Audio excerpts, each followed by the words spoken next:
Hey everybody, Chris here from O'Reilly Auto Parts to show you how to change the diesel fuel filter on this 2003 Ford F-250 with the 6-liter engine.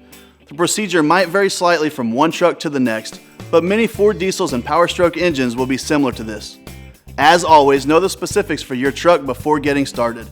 If you're not completely comfortable doing this yourself, we'd be happy to recommend a professional technician in your area. In diesel trucks like this, you'll have two fuel filters. The first is in the fuel line under the driver's door.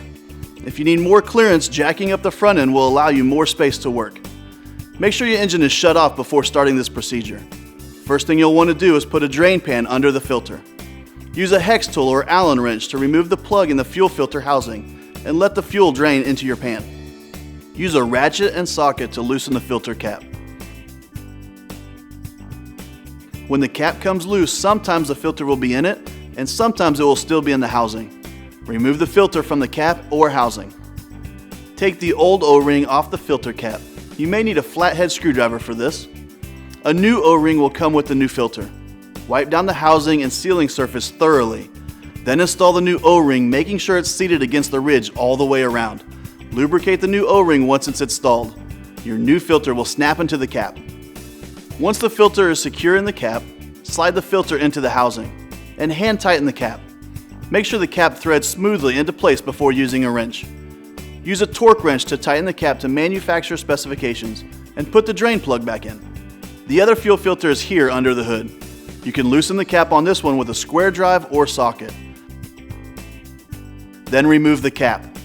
Remove the old filter and let the fuel that's in the filter run down into the housing. You'll leave the fuel in the housing for installation. Wipe down the housing and sealing surface thoroughly and put your new filter down into the housing. Replace the old O-ring on the filter cap with the one that's included with the new filter.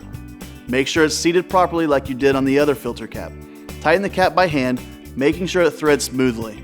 Use your torque wrench to tighten the cap to manufacturer specifications.